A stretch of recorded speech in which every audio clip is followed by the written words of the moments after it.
nosso pastor é prudente, tá bom? Pastor local também, ele sabe como é que funciona. Nós não precisamos estipular horário. Mas tem uns que são sangue de Jesus. Lá não acontece nada assim. Aleluia. Meu pastor, que Deus possa mais uma vez abundosamente a vida do Senhor. Eu vou chamar a nossa pastora Alessandra para estar abençoando a vida do pastor com oração e nós vamos ouvir a poderosa palavra. Amém, igreja?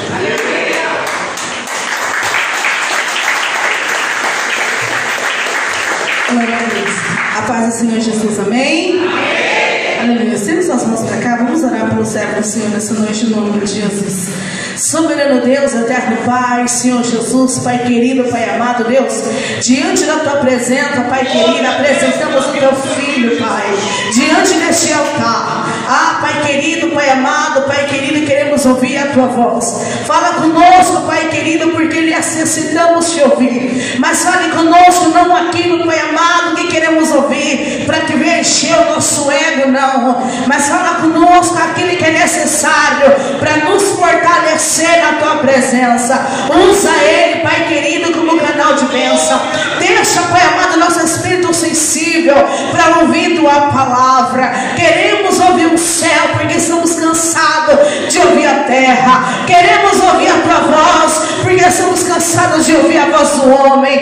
Então nessa noite, Espírito Santo, fale com a Tua igreja, porque a Tua igreja Te ouve neste lugar. Usa Ele, Pai, em nome de Jesus, em nome de Jesus, amém? A palavra de Jesus que Ele merece da honra e toda a glória. Glória a Deus.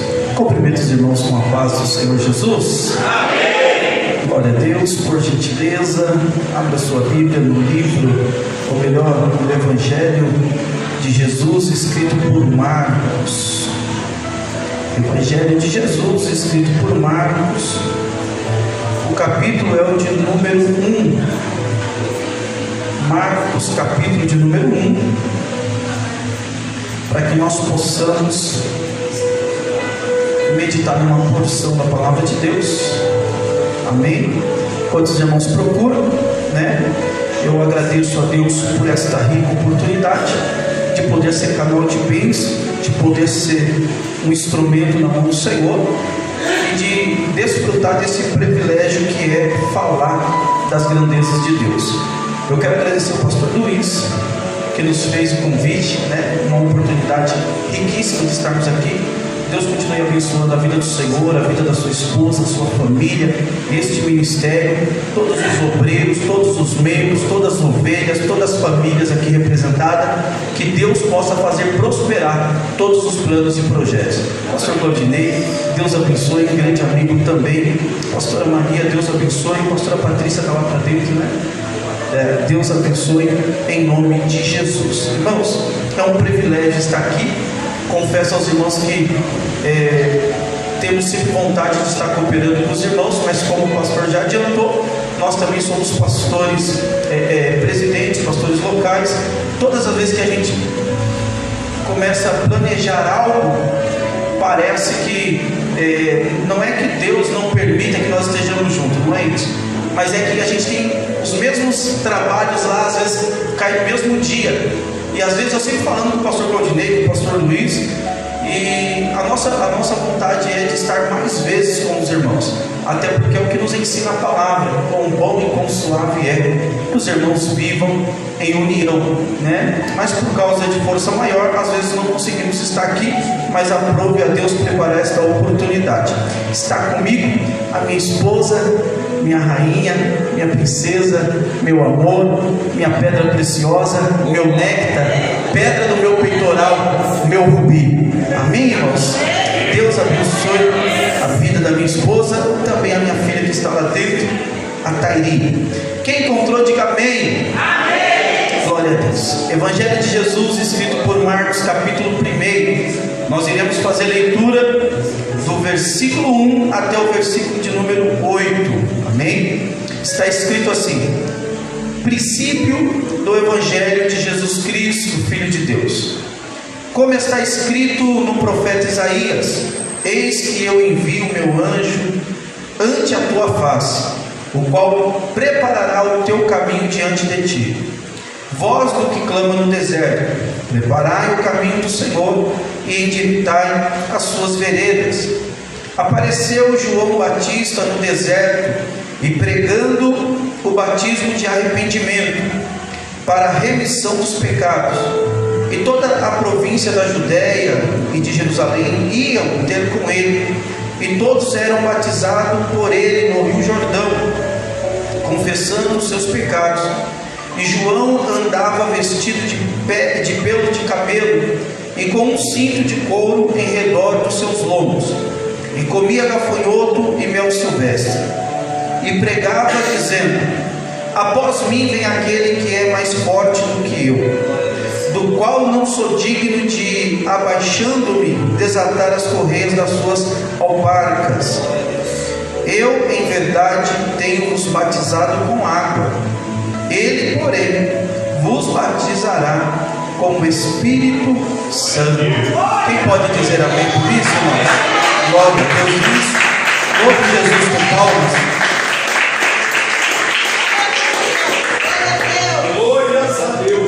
Glória a Deus. Irmãos, eu vou bem devagarzinho, culto de Santa Ceia, para que nós possamos entender aquilo que a palavra do Senhor nos quer revelar. Amém? Todos me ouvem? Quem me ouve diz amém? Amém! Glória a Deus. Pode ficar tranquilo, eu não sou aquele pregador que começa falando baixinho e depois grita. A gente vai nesse mesmo tom aí até o final da mensagem. Irmãos, o texto que nós acabamos de ler, o verso de número 1, ele já inicia dizendo assim: ó, o princípio do Evangelho de Jesus Cristo, Filho de Deus. Só que o princípio do Evangelho aqui não é o que nós conhecemos como Mateus, Marcos, Lucas e João, não.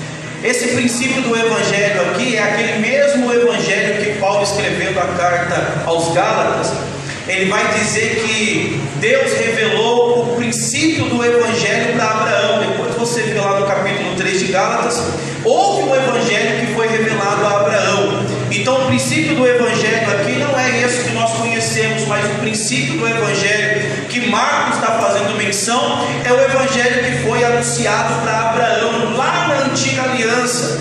Então quando nós olhamos para este Evangelho que foi anunciado para Abraão desde o princípio, nós vamos entender Deus fazendo uma promessa. E a promessa que Deus faz através de Abraão é que Deus iria levantar alguém. E esse alguém que Deus iria levantar através do pai na fé, Abraão, é aquele que nós cultuamos, aquele que nós adoramos, aquele que nós servimos, que é Jesus. Por isso Mateus inicia a genealogia dizendo: Jesus, filho de Davi, filho de Abraão. Então, antes mesmo de Jesus nascer, encarnar, Deus já estava fazendo uma promessa, Deus já estava anunciando a Abraão. Por isso você vê as promessas que Deus faz para Abraão, falando que dele iria fazer bendito todos os povos da terra. É por isso que quando você vê Deus tirando o povo do Egito, o povo vai sair do Egito, irmãos, e acontece algo poderoso que às vezes passa desapercebido. O povo sai do Egito, mesmo saindo do Egito debaixo das potentes mãos de Deus, Deus arrancando o povo com poder e glória, o povo sai murmurando, o povo sai questionando, achando ruim tudo aquilo que está acontecendo. Nada para eles estavam bom, sempre comparado o Egito com a promessa de Deus. Só que você vai perceber que em um momento, esse povo que está murmurando, Deus mata. Esse povo que está falando contra Deus, esse povo que está falando contra Moisés, você não vê Deus matando ninguém, pelo menos até o momento dele chegar diante do Monte Sinai. Porque diante do Monte Sinai Deus vai dar a lei para o povo. Só que quando Deus dá a lei para o povo, Deus está anulando a promessa, Deus está anulando a graça que foi revelada por Abraão.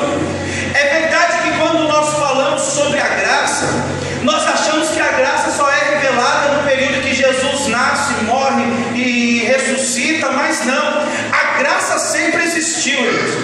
A graça sempre esteve presente desde o princípio da criação. A prova disso é que quando Adão e Eva eles pecam, eles não são destruídos no mesmo momento. Ali houve a graça de Deus, e a graça de Deus fez com que eles perdessem o lugar onde eles estavam, mas permaneceram vivos para que se pudesse arrepender, voltar para a posição original. Mesmo pecando, Deus libera uma promessa, uma palavra,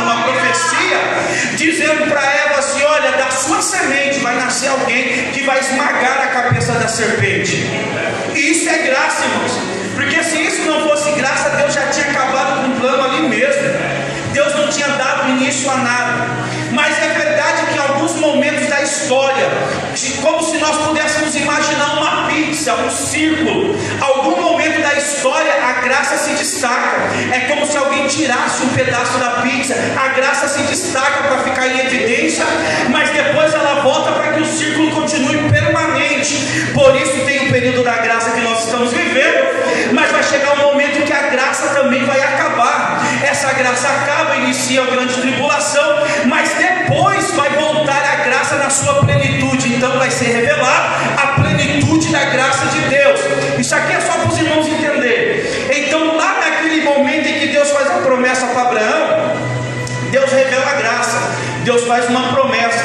E porque Deus está revelando o Evangelho, e o Evangelho fala da graça, o povo não morre, porque quem está debaixo da graça, ainda que erra, ainda que peca, ainda que falha, ainda que faz tantas coisas que aborrecem a Deus, a morte não alcança, porque Jesus liberou uma palavra, e a palavra de Jesus é essa, através do apóstolo Paulo, que todos aqueles que estão em Cristo Jesus, irmãos, não podem experimentar a morte. Aqueles que estão em Cristo Jesus, a morte não tem mais poder sobre ele. Isso é graça. Então, enquanto eles estão debaixo da graça, a graça está trazendo para eles um conforto, uma segurança, uma proteção. Mas vai chegar um momento em que a lei é estabelecida. Quando a lei é estabelecida, a graça ela não pode mais valer. Aí eu começo a entender, irmãos, tem muita gente que tem o privilégio de estar debaixo da graça, mas mesmo assim prefere a lei. Tem muita gente rejeitando a graça para viver na lei, achando que a lei é mais fácil.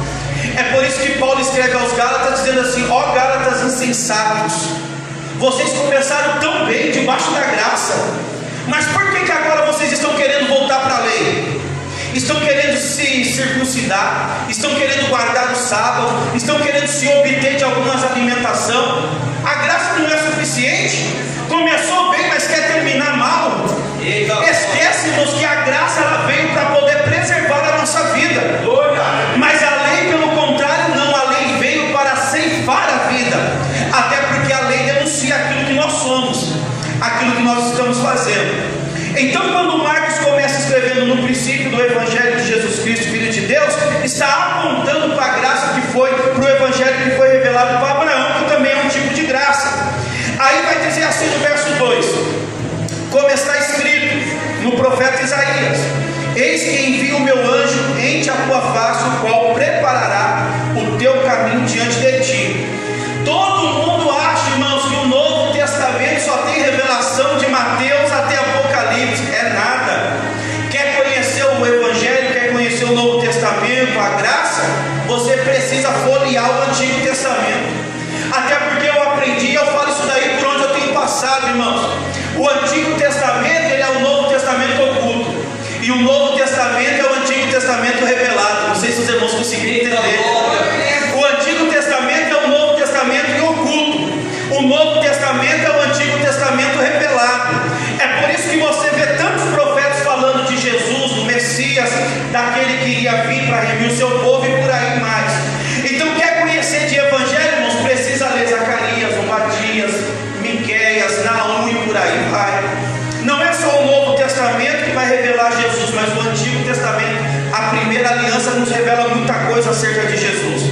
Então aqui Marcos está trazendo menção de uma profecia que foi liberada pelo profeta Isaías. Vai dizer: ó, vou enviar o meu anjo, ele vai diante de ti e vai preparar o caminho. Porque esse era o propósito de João Batista, e esse também é o propósito da igreja. Você que está aqui hoje, nesta noite, você que vai participar da ceia, ou outros que não irão participar da ceia, saiba que Deus te chamou para preparar o caminho. A primeira vez que Jesus ele veio, ele encarna e ele começa a caminhar sobre a terra, João Batista preparou o caminho para ele. Só que agora tem uma promessa que Jesus ele voltará. Só que antes de Jesus voltar para buscar a igreja, arrebatar a igreja, nós temos uma responsabilidade que é preparar o caminho para ele.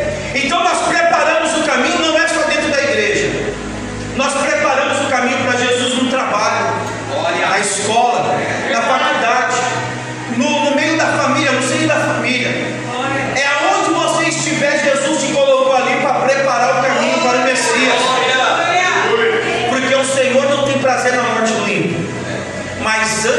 se agrada e espera que todos eles se convertam, para que possam alcançar aquilo que hoje nós podemos também desfrutar.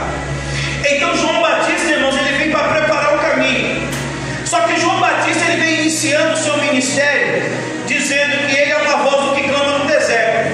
É o verso de número 3. Voz do que clama no deserto, preparai o caminho do Senhor e endireitai as suas veredas. Só que quando nós olhamos para esse texto dessa forma, nós precisamos entender qual é as características positivas de João Batista, para que nós possamos se enquadrar também nessas características. Você vai perceber que João Batista se destacava em algumas coisas, por exemplo, na forma de se vestir. A Bíblia vai dizer que João Batista se vestia com pele de camelo. O cinto que João Batista tinha era o cinto de couro. Quem olhava para ele via a personalidade do profeta Elias, porque cada pessoa que era levantada no ministério, seja ministério profético, seja ministério sacerdotal, seja ministério levítico, a forma em que ele era levantada, tudo aquilo que ele fazia sinalizava para aquilo que ele era. Agora você vai entender por que José vai ganhar uma túnica com várias cores do seu pai Jacó. As pessoas olham, irmãos, mas não entendem. Eita glória! Aquelas várias cores que tinha na túnica de José era algo profundo e profético. Talvez quando Jacó vai fazer aquela túnica, ele não tinha noção do que estava fazendo, mas o Espírito Santo toma Jacó para que ele possa fazer algo profético. É por isso que quando você olha para o livro do Gênesis, capítulo de número 9, quando Deus envia o dilúvio, acaba com a nação, acaba com todos os povos da terra, Deus vai fazer uma aliança com Noé, e essa aliança vai ficar de forma perpétua, porque vai aparecer no céu um arco celeste, e esse arco celeste ele tem várias cores. Aí você entende o porquê que a túnica de José tinha muitas cores, porque o arco celeste, todas as vezes que aparece no céu, a gente olha e lembra, Deus tem uma aliança conosco. Através daquilo que Deus fez com Noé, Deus falou: eu não vou destruir mais a humanidade, não com dilúvio, não com água. Então quando Jacó está preparando uma túnica para José, sem ele saber, de forma inconsciente, ele está dizendo: esse meu filho Deus vai levantar para que possa preservar a vida das nações. Aí você vai entender, irmãos, Deus vai enviar uma fome em toda a terra do Egito e de Canaã. Só que só no Egito tinha alimento, por causa que José estava no Egito. Então nós olhamos para a história de José e nós falamos assim: como que pode os irmãos agir de tão má fé? Mas nos esquecemos que todas as coisas cooperam para o bem daqueles que amam a Deus. Até os irmãos tramando mal para José, era Deus trabalhando para poder exaltar José. E aqui eu abro um parênteses e digo algo para a igreja: não questiona por aquilo que você está passando. Às vezes nós temos essa mania de querer achar que Deus não está vendo as coisas, só que se esquecemos que Deus é onipresente, onipotente, onisciente. Deus prepara todas as coisas. Até isso que nós estamos vivendo agora, Deus está preparando alguém para alguma coisa na frente. É Deus se preparando. Então a túnica de José representava que José ia preservar muitas nações. Quando você olha para José na casa de Potifar, você vai entender a importância da túnica, da roupa, porque na casa de Potifar, a Bíblia vai dizer que foi dado para ele uma roupa de servo.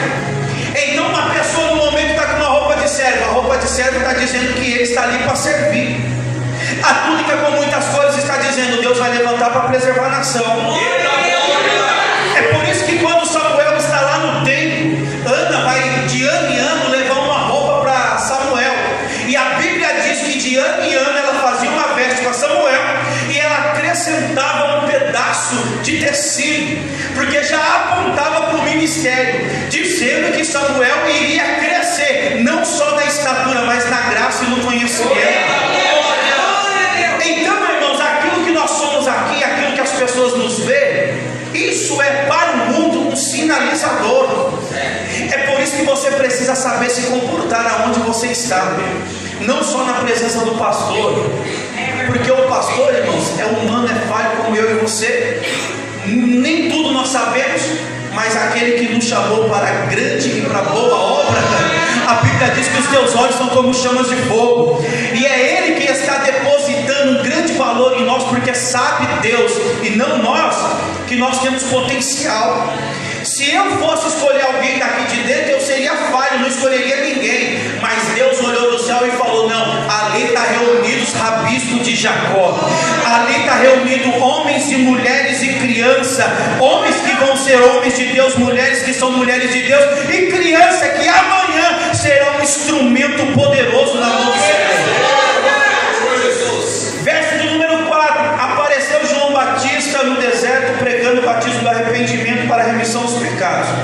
Quando nós vemos a história de João Batista, a Bíblia vai dizer: voz do que clama no deserto. Para nós não tem tanta força. Voz do que clama no deserto não tem tanta importância e peso para nós. Mas agora para um pouquinho para pensar comigo. Deus, irmãos, Ele tentou fazer aliança com todos os homens que Ele levantou na antiga aliança. Só que todos eles falharam